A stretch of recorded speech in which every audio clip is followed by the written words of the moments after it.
Amy Ross, take one and action. I'm Emily Ross, and we are talking all month long about releasing depression. Today is recap day, where we go over what we've learned and try to synthesize what we learned from the week. So let's start at the first week. The first week we learned about releasing depression from the body and different modes of thinking and ways that different types of practitioners feel is a good way to release depression or sadness from the body. So if you haven't watched that, catch up with week one. Last week, we spent the entire week talking about mindset or releasing depression from the mind. Mindset matters because the way we think forms beliefs and attitudes and really influences how we view the world. And if we view the world as really hard and bad, then that's going to negatively impact our ability to heal, right? So we talked about Carol S. Dweck. She's a PhD who really popularized the idea of types of mindsets. She had 4. We talked about 2 fixed and growth mindsets. For me, as a therapist, I don't really talk about them as fixed and growth. I talk about more of a part of us that's a critic and a part of us that's a hype man. And so we talked a little bit about fixed and growth, and you can look up Miss Dweck if you want to learn more about the types of mindset. She has a lot of valuable information and really good theories on that. She talked about ways to cultivate a positive or a growth mindset, embracing challenges with curiosity, using mistakes to learn, cultivating resilience, and emphasizing your effort over the outcome. We talked about that in the second episode. And then we shifted a little bit towards types of negative thinking and positive thinking.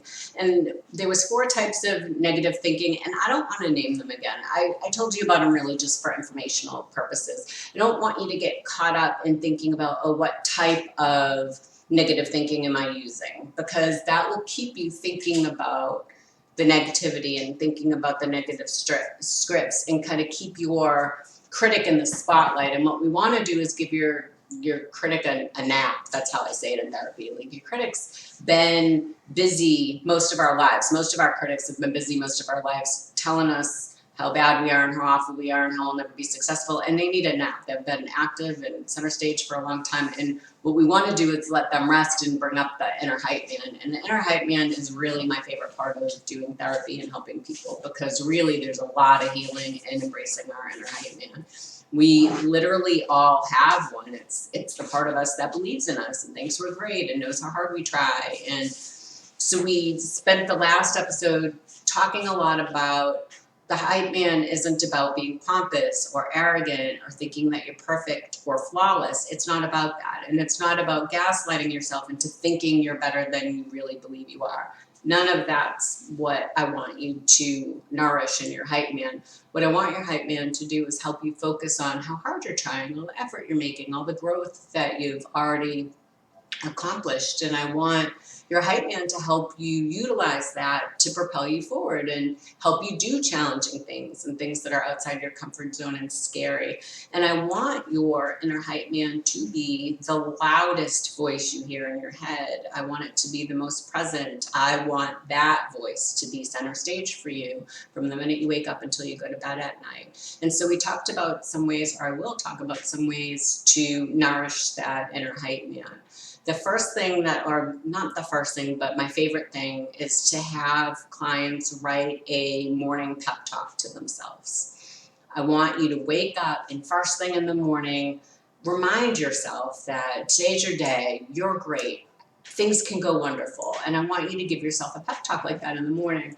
And I know people struggle sometimes with being able to do that. And so at first I'll say, well, write it as if you're writing it to your best friend or to your child or to a loved one that you don't have difficulty lifting up and encouraging. Write it as if you're writing it to them, and then try to make it fit your own world, right? And I like people to write that in dry erase marker right on the mirror that they get ready in the morning. If they're shaving or if you're putting on your makeup or whatever you're doing, if you write it in dry erase marker, it won't ruin your mirror, but you'll be seeing it and subconsciously saying it to yourself as you're getting ready in the morning. And imagine how much better or happier your life would be if you woke up and filled yourself with love and light first thing in the morning, before you have coffee, before you go down and have some orange juice or breakfast, before you go out into the world and try to show up as the best version of yourself. You are filling yourself with love and light. And so I feel like setting the tone for the morning in that way kind of wakes up your hype man and puts them center stage, and hopefully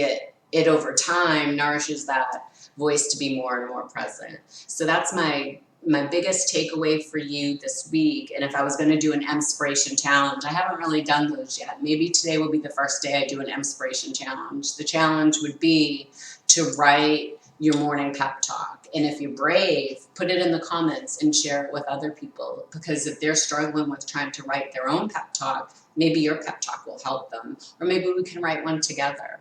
So please be brave. Start conversations in the comments. Remember, the whole purpose of this YouTube channel, and really all of the channels, the social media that I'm on, is really to help us come together as a community, no matter where we live in the world, come together as a community and amplify the voices of mental health struggles, because we all struggle with something at some point.